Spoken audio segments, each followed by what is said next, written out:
আমার প্রচণ্ড ইচ্ছে আমার বাচ্চা ইংরেজিতে কথা বলুক। এই প্রচণ্ড ইচ্ছাকে আমি কাজে লাগানোর জন্যে বাজার থেকে অসংখ্য বই আমি কিনেছি আমার বাচ্চার ইংরেজিতে কথা বলানোর জন্যে। এমনকি বিভিন্ন টিচারের দ্বারস্থ হয়েছি যে আমার বাচ্চাকে ইংলিশে কথা বলানোর জন্য। আমি আদৌ এত চেষ্টা করে আমার বাচ্চাকে ইংরেজিতে কথা বলাতে পারি নাই। ইয়েস, আজকে ভিডিওটা আপনার জন্যে। আসসালামু আলাইকুম ওয়া রাহমাতুল্লাহি ওয়া বারাকাতুহু। সকলে কেমন আছি? আশা করি সবাই ভালো আছি। আমি আলহামদুলিল্লাহ আপনাদের দোয়ায় ভালো আছি। আজকে খুবই গুরুত্বপূর্ণ কিছু কথা বলবো।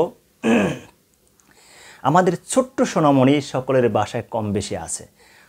তার এই ছোট্ট সোনামণিদেরকে ইংরেজিতে কথা বলানোর অনেকেরই প্রচণ্ড ইচ্ছা, প্রচণ্ড আবেগ, ইমোশন কাজ করে, স্যার আমার বাচ্চার ইংলিশে কথা বলো। এই ইচ্ছাকে পূরণ করতে আমরা দুটো কাজ করে থাকি। এক নম্বর হচ্ছে যাদের সামর্থ্য, দোজ হু হ্যাভ অ্যাবিলিটিস, যাদের সামর্থ্য আছে তারা কী করি, ইংলিশ মাধ্যম, ইংলিশ মিডিয়ামে স্কুলে ভর্তি করে বা ভার্সন স্কুলে ভর্তি করায়। প্রাইভেট প্রতিষ্ঠানগুলো লাখ লাখ হাজার হাজার টাকা দিয়ে ভর্তি করি। ইংলিশে কথা বলার যে একটা প্রচণ্ড ইচ্ছা সেটা পূরণ করার জন্য আমি কি নিজে মোটামুটি নিশ্চিন্ত থাকি যে এখন আমার কোনো কাজ নেই।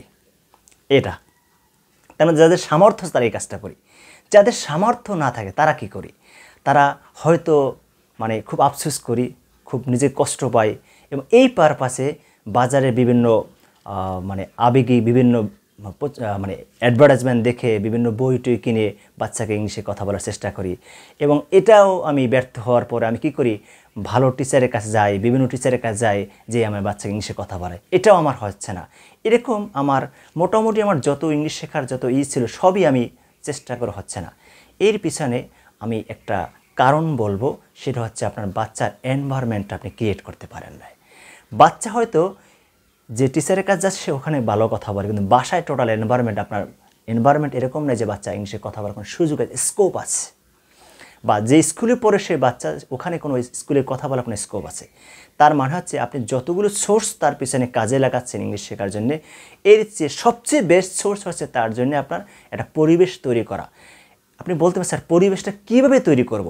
পরিবেশ তৈরি করার জন্যে আপনি নিজেই পারেন। আপনার বাচ্চার জন্য আপনি নিজেই যথেষ্ট। আপনার বাচ্চার জন্য আপনি, আপনার ওয়াইফ, আপনার পরিবারের যারা একটু শিক্ষিত আছে তারাই একটু সহযোগী হতে পারেন। কীভাবে? আপনার বাচ্চার যতগুলো কথা সে সাধারণত বলে, যেগুলো সে শিখছে, জানছে, বুঝতেছে, বলার ইচ্ছা করছে, সেগুলো তার সাথে সহযোগী হিসেবে তার সাথে সাপোর্ট করা, তাকে সহযোগিতা করা। এখন আপনি বলতেছেন এটা কি করে সম্ভব স্যার? ইয়েস, আজকে এই বিষয়ে আমার কথা। আমি 5টা অসাধারণ কৌশল বলবো, যে 5টা কৌশল আপনি অ্যাপ্লাই করে আপনার বাচ্চাকে অবশ্যই আপনি ইংলিশে কথা বলাতে পারবেন ইনশাআল্লাহ। ইনশাআল্লাহ পুরো ভিডিওটা দেখবেন মনোযোগ দিয়ে। এবং আজকে আমি আপনাদেরকে হাত জোর করে বলবো, এই ভিডিওটার মাধ্যমে আপনার বাচ্চা ইংলিশে অবশ্যই কথা বলাতে পারবেন, শুধু এই ভিডিওটার টেকনিকগুলো, টিপসগুলো বাস্তবে প্রয়োগ করলে ইনশাআল্লাহ। ইয়েস, আশা করি আপনার পুরো ভিডিওটা দেখবেন। আর ভালো লাগলে অবশ্যই ভিডিওটা শেয়ার করবেন, লাইক দেবেন, কমেন্টস করবেন। আপনাদেরকে অসংখ্য ধন্যবাদ। ইয়েস, দেখি সে 5টা কী কারণ হতে পারে। ওকে, প্রথম কারণটা আমরা দেখে নিই। প্রেস নাম্বার 1, প্রয়োজনীয় কথাগুলো ইংরেজিতে বলা, সাথে বাংলায় বলুন। তার সাথে সম্পৃক্ত যত কথাগুলো আছে সব কথাগুলো প্রথমে ইংরেজিতে বলবেন, ইংরেজিতে, তারপর সাথে সাথে বাংলায় বলবেন। সে ফর এক্সাম্পল আপনি বললেন, বাবা এটা নাও, প্লিজ টেক ইট। বাবা আসো, প্লিজ কাম। বাবা যাও, প্লিজ গো। বাবা রেডি হয়ে যাও, প্লিজ গেট রেডি। বাবা হোমওয়ার্কগুলো, প্লিজ ডু ইউর হোমওয়ার্ক। এই যে আপনি ইংলিশ বলছেন, সাথে বাংলা বলবেন বিগিনিংয়ে, খুব খেয়াল করবেন। স্টার্ট যখন করবেন তখন you don't make him bored, তাকে আপনি বোরিং ফিল জানেন, সে বোরিং না বিরক্ত না হয়, বোরিং না ফিল না করে। তার মানে তাকে আপনি যখন যেটা ইংলিশ বলবেন সেটা বাংলা বলবেন। বাবা আসো, প্লিজ কাম, আসো আসো আসো। বাবা যাও যাও, প্লিজ গো। এই যে দেখো, প্লিজ সি, লুক, আমার কাছে আসো, প্লিজ কাম টু মি, আমার কাছে আসো আসো আসো। এই যে আপনি ইংলিশ একবার বললে বাংলা 2বার বলেন, এরকম করে তার কাছে জানি ইংলিশটা বোরিং না লাগে। এরকম প্রয়োজনীয় যত কথাগুলো আছে সে কথাগুলো আপনি ইংরেজিতে আগে বলবেন, তারপর বাংলায় বলুন সাথে সাথে, জানেন সে তার অজান্তে ইংলিশটা শোনে এবং বাংলাটাও সে বোঝে। কারণ আপনি প্রথমে যদি টোটালি ইংলিশ বলা শুরু করেন তাহলে সে কিন্তু বোরিং ফিল করবে, সে বিরক্ত হবে, সে মজা পাবে না। কারণ বাচ্চাকে শেখানোর জন্য সবচেয়ে সাবকনসিয়াস প্রসেসটা অ্যাপ্লাই করতে হবে, ন্যাচারাল প্রসেসটা। সে তার সারাউন্ডিংতে শুনতেছে, বুঝতেছে, সেভাবে বলবে। আপনি তাকে জোর করে, বাধ্য করে, ফোর্স করে, আলাদা মুখস্থ করে ইংলিশে কথা বলানো সম্ভব নয়, টেকসই হবে না। তাহলে 1 নম্বর পয়েন্ট গেল। দ্বিতীয় পয়েন্ট হচ্ছে অভিনয়ের মাধ্যমে তথা বিনোদনের মাধ্যমে তাকে শেখানো। অভিনয় বা বিনোদনের মাধ্যমে অ্যাক্টিং করা। বাবা দেখো তো আমি কী করতেছি, what I am doing, I am moving my hand, what I am doing, দেখো তো আমি কী করতেছি বাবা, আমি ঠিক আমি খাচ্ছি, দেখো বাবা আমি খাচ্ছি। এরকম তার সাথে অভিনয় করা, ওই ওই কথাগুলো বাংলার সাথে ইংলিশ বলা, অভিনয় এবং অ্যাক্টিং বিনোদনের মধ্যে তাকে শেখানো, এটা সবচেয়ে ইফেক্টিভ। এই লার্নিংটা বাচ্চার ভিতরে বেশি ভাষা শিখে। এরকম যত সম্ভাব্য যে জিনিসগুলো আছে আপনি তার সাথে অ্যাক্টিং করার চেষ্টা করেন। নাম্বার 3, বাচ্চাদের সাথে সম্পৃক্ত সকল উপাদানগুলোর বাস্তবে দেখে ইংরেজিতে কথা বলুন। বাস্তবে দেখে সেপরন আপনি আপনার বাচ্চাকে নিয়ে সবজির বাজারে গিয়েছেন, কিচেন মার্কেটে গেছেন, ভেজিটেবল মার্কেটে গেছেন, আপনি ভেজিটেবলস যে জিনিসগুলো আছে সব জিনিসগুলো আপনি দেখিয়ে দেবেন, বাবা এটা কি দেখো, রেডিশ, মূলা, এই গাজরটা দেখো বাবা।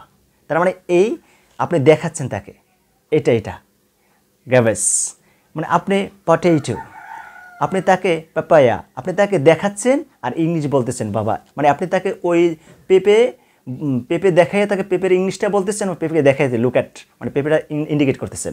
এরকম তাকে দেখিয়ে দেখে ইংলিশ বলার চেষ্টা করা, বুঝতে পারছেন? এরকম দেখিয়ে দেখে তাকে ইংলিশে বলা এবং তার সে ভিজুয়ালাইজ, সে বাস্তবে দেখতে পারতেছে এরকম। তার মানে তাকে বাস্তবে দেখিয়ে তার কথার সাথে কথাগুলো ওভাবে ইংলিশে বলা। নাম্বার 4, যখন যে কাজ করবে তখন সে কাজগুলো দেখে ইংরেজিতে বলুন।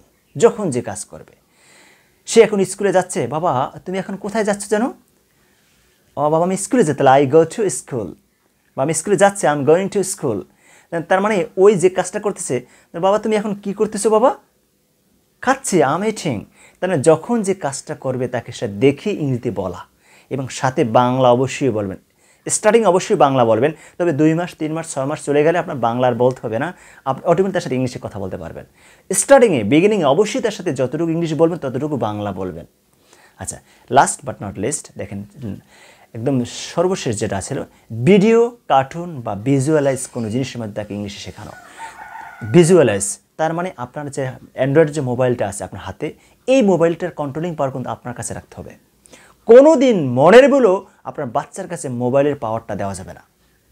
বাচ্চাকে 10 মিনিট আপনার কাছে রাখেন, আধা ঘন্টা রেখে, বাবা এই কার্টুনটা দেখো, চমৎকার করে কার্টুনটা দেখো কী হচ্ছে, হতে পারে ভালো শিক্ষামূলক কার্টুন হতে পারে, ধর্মীয় ভালো কোনো লেসন হতে পারে, এরকম কোনো লেসন বেসড কার্টুন আপনি ইংলিশের মাধ্যম দেখান। তারা কেমনে কমিউনিকেট করতেছে, তারা কি করতেছে, এই বিষয়গুলো আপনি তার সাথে বসে দেখান। বাবা দেখো চমৎকার না, তাকে উৎসাহ দেন, কেমনে কী বলছে দেখছো, ও কী বলছে, ও তাকে কী বললো, ও কী বললো, এরকম আপনি একটু তাকে উৎসাহ দেন, একটু হাসেন, মজা করেন, ফান করেন, এরকম তার সাথে করেন। এরকম প্রতিদিন তার সাথে কার্টুন বা ভিজুয়ালাইজ বা কোনো ভিডিও 10 মিনিট 15 মিনিট আধা ঘন্টা দেখান, এনজয় করেন এবং মোবাইলটা আধা ঘন্টা পরে নিয়ে নেন। সে যেন বোঝে আপনার মোবাইলটা আপনারই, এটা অতিরিক্ত ধরা যাবে না। বিগিনিং থেকে আপনার বাচ্চাকে অবশ্যই আমি সবাইকে অনুরোধ করব, বাচ্চা মোবাইল ধরাটা এটা তার সাথে এভাবে অ্যাক্টিং করেন যে বাবার মোবাইল ধরা যাবে না, মাম্মুর মোবাইল ধরা যাবে না, এটা প্রয়োজনীয় জিনিসগুলো তোমাকে ধরা যাবে না, তোমার যতটুকু লাগে ততটুকু আমার কাছে বলবে, আমার সামনে বসে দেখো। কারণ বাচ্চাকে মোবাইলে আসক্ত করা যাবে না, খুব সাবধান থাকতে হবে। আমি যে 5টা ট্রিক এবং টেকনিক বলছি, আশা করি আজকে থেকে যদি এইগুলো অ্যাপ্লাই করতে পারেন অবশ্যই আপনার বাচ্চা ইংলিশে কথা বলতে পারবেন ইনশাআল্লাহ। আর সহায়ক হিসেবে বাজারে যে বইগুলো আছে আপনি অবশ্যই কালেক্ট করে অবশ্যই করবেন, টিচারের কাছে যাবেন, ইট ডাজেন্ট ম্যাটার, সব কিছু করতে পারেন, কিন্তু আপনাকে এই কাজগুলো বাসায় বসে করতে হবে।